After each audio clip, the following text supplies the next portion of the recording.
Are you an Amazon seller looking to increase your sales? Well, in this video, I'm going to show you a step-by-step strategy to get more traffic to your product listings by using Amazon PPC.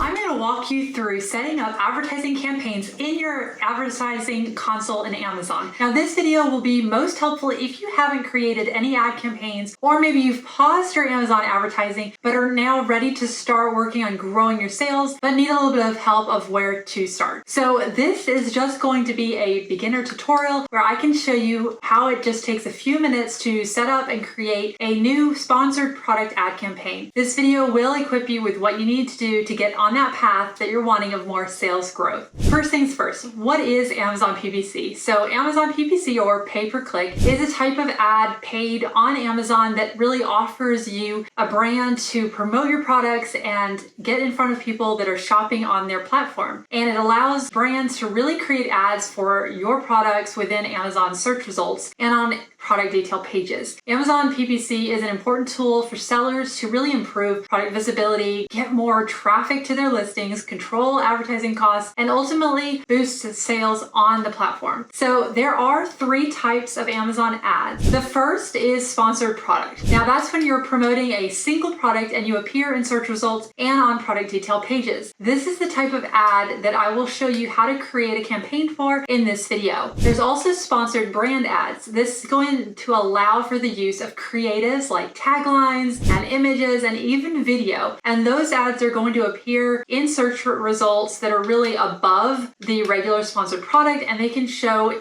for multiple different products, which is a really neat feature. There's also sponsored display.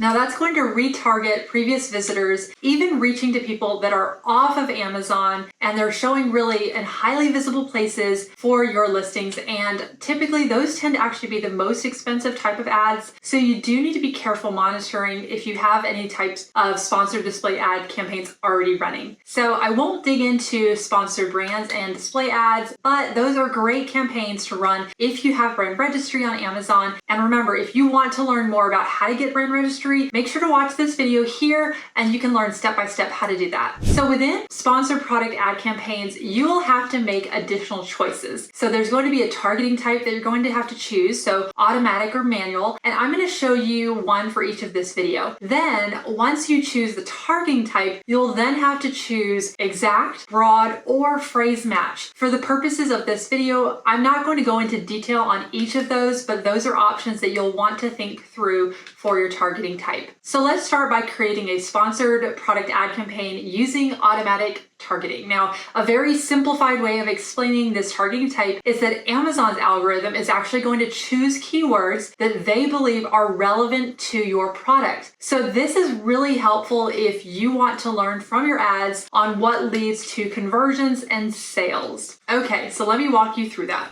Okay, let me show you how to get that sponsored product ad campaign. And let's first do the automatic targeting. This one is a lot more simple because you really don't have to have any kind of keywords that you're putting in there. So you'll need to go sign into Seller Central, and then from the menu bar, you're going to choose the advertising tab and then specifically the campaign manager. So this is going to take you into your advertising console on Amazon. Now from here, you're going to want to click this blue button of create campaign. This is where, like I said, for the purposes of this video, I'm going to show you a sponsored product one. So let's click continue under the sponsored products. And this right here, add group name, you can name it. And I would recommend doing that because most likely you're going to have more than just a few campaigns. You're going to want to continue to build out more as you get more advanced in your ad strategy. So you definitely will want to name your ad here. So I'm just going to call this one example. And this is where then you'll see pop up the products, and it's going to let you choose which products you're going to create for this campaign. And I'm just going to choose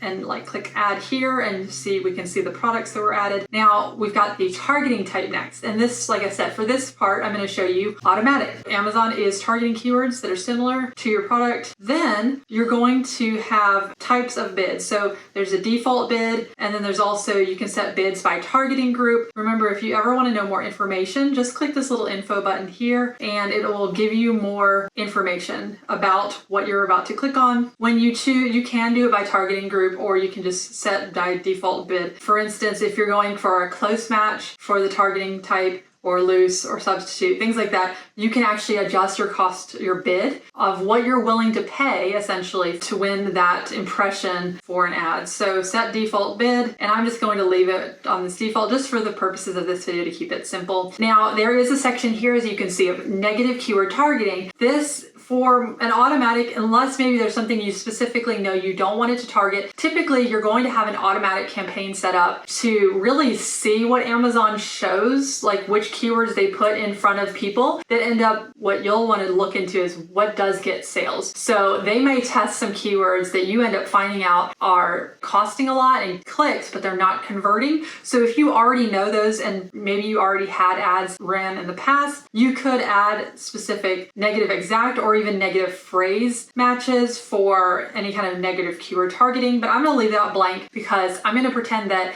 there's just no ad campaigns that have been created. There's no negative keywords that we want to put on this list because we really want to gather as much data from Amazon to see what kind of keywords do they put in front of when customers type things in on the Amazon search bar. When do they show this product and this ad? So I'm going to leave that blank. Then we've got the negative product targeting. It's the same thing as the keyword, but remember, it's also optional as well. And for this the purpose of this video, I'm gonna leave that blank, but that is something if you have, specific products that you wanna make sure are not showing up for this. And then you've got your campaign bidding strategy. So you can see there's 3 different types. Now you can go dynamic bids up and down, or down only, or a fixed bid. Typically, it's going to depend on your bid strategy, on what you want to do. I'm going to leave it on the dynamic bids up and down because I'm just going to learn to see how expensive certain words are, because this is more of a learning type of one. If you've never created campaigns, then you're going to learn. Now you're going to need to check your data, obviously, to make sure nothing gets out of control or out of hand with costs. Then once again, campaign name. So this is where we can put a campaign name here. Now you can add it to a portfolio, and I would definitely recommend doing this. How we typically set it up is, we'll call it, you can put your brand name there, or you could even call it something else, but we like to name it and put it in a portfolio because you can set, for instance, if you have a monthly spend goal or budget, like a cap, then you can actually set that, but it has to go into a portfolio, and then you can tell the portfolio you can only spend X amount of dollars in this 30-day time period, and it sets to renew every month, for instance. I would definitely recommend putting it in a portfolio. You can have a start date, end date. We typically don't put an end date. We just have the start date, which would be the day that you're creating it, and we leave the end date open because you can always pause campaigns. And then your daily budget. Remember, this is for you're doing an automatic targeting, you're allowing Amazon to kind of search, so you're going to have to think through, how much do I want to spend per day to gather this data? So it's going to depend on your goals, on what you want that daily budget to be. And if you're creating more campaigns, your daily budget may not be as high, and that's okay because you're still going to get data from this. You would put that amount here. Let's say we just want to test out 50. They will suggest some daily budget sometimes, but you have to think through what works for your goals and for your budget. They do have an option of turning on and launching it in other countries, but I'm not going to turn that on. But if you wanted to, you would just toggle that feature on, and then you click this launch campaign blue button right here,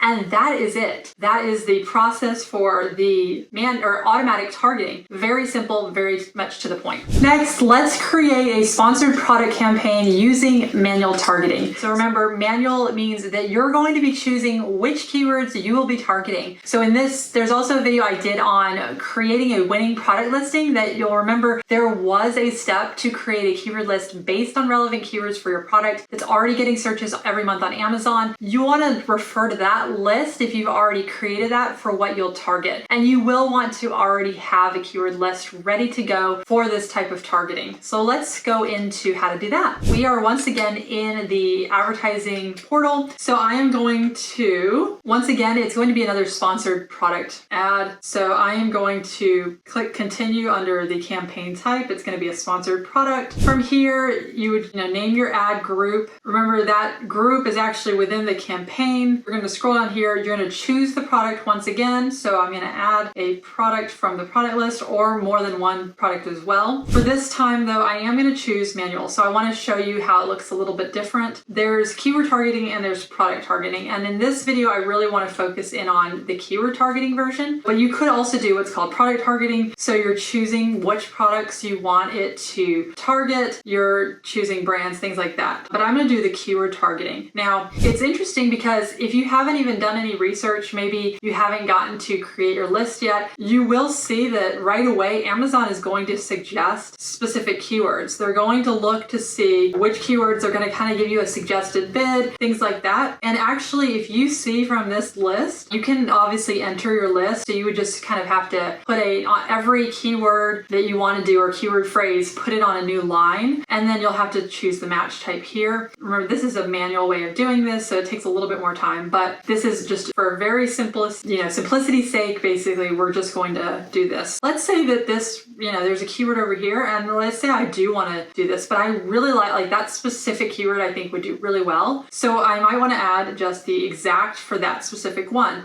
Now you can adjust your bid here. That is just Amazon's suggested one. And I didn't mention this before, but when you get to choose the bidding type, you'll typically, if you're kind of looking to have your ads be profitable, you may want to choose that dynamic down only, because the up and down can get very expensive. But you can just go through this list of what they've already created if you just want to get something started. Once again, remember, the exact is like that specific keyword you're seeing on the left. You're targeting that keyword, all the words with that. It has to show up exactly. Now, if you're doing a phrase match, that means, for instance, if it was the word lotion and you have, or let's say it's actually the keyword is like eczema lotion, they can add a word before or after and it'll still show up for searches, but it has to have those words together. Whereas the broad match is it's most like the most loose match there is. So there's going to be maybe just one of the words that's in your keyword where they might pick it up and say, okay, this is somewhat relevant. So just keep that in mind. Exact, you're going to have the most targeted approach. It's going to kind of become a little bit more broad with the phrase match, but they have to keep the words together with what they're targeting and what you're targeting with your ads. Broad, you may not even see it, and you may see it in different combinations. You may see words in between. So it's just going to depend on really how the keywords end up performing. So, you're going to have to make a decision strategically based on what you want to do. So that's for that. Negative keyword targeting, same thing as with the other one. You can do negative exact or negative phrase match here. If you know that there might be something that it may pop up, maybe you've seen it's very expensive, but it never leads to sales. Those would be the kind of keywords that you would want to add to your negative keyword targeting. Once again, the up and down dynamic bids, that's probably going to be a little bit more aggressive. That's if you have maybe a higher budget. For dynamic bids down only, we like that especially if the goal for a client is profitability, which a lot of times that can be a goal because a lot of brands we work with, for instance, have been in business for decades. And so we're going to be a little bit more of an approach of we want to get the ad in front of people, but we also don't want it to spend a ton of money and we want the ads overall to be profitable. So that would probably be, the campaign bidding strategy that you would choose. Fixed bids, it's usually they're gonna go to your bid or a little bit under. And then once again, campaign name, you can set this up here. You can create whatever you want it to be here. Something that is really helpful for you to recognize it. Choose the portfolio. Once again, it's important to put it in a portfolio so that you can put a cap on that portfolio as a whole so that you don't end up spending a ton of money more than necessary. Start date, it'll have it for this date. Like I said, we never really typically put an end date to these because we like to see them run. We want to see the data that comes about. And if we need to, we will pause it. Daily budget, and this just comes back down to what am I willing to spend every day on this? Now, with this type of ad, if you're doing, for instance, a lot of exact and phrase matches, you may want to be a little bit higher on your daily budget, whereas with the automatic targeting, you have no idea really what Amazon's going to show in front of people. So that could spend your budget a lot faster. So maybe you'll want to put more in your daily budget towards this. And then just click that blue launch campaign and you will be able to have a new campaign. Now, there's so much more that goes into just getting that up. But in this video, I wanted to show you step by step of how to even set that up. And if you have a question on specifically which part of this that you were curious about, like which part is still stumping you when you set up Amazon ads or what to do next, feel free to comment below and I can answer that question in potentially a future video. Make sure to click that like and subscribe button as well if you want to hear the latest on what's going on with Amazon. So I'll see you in the next video.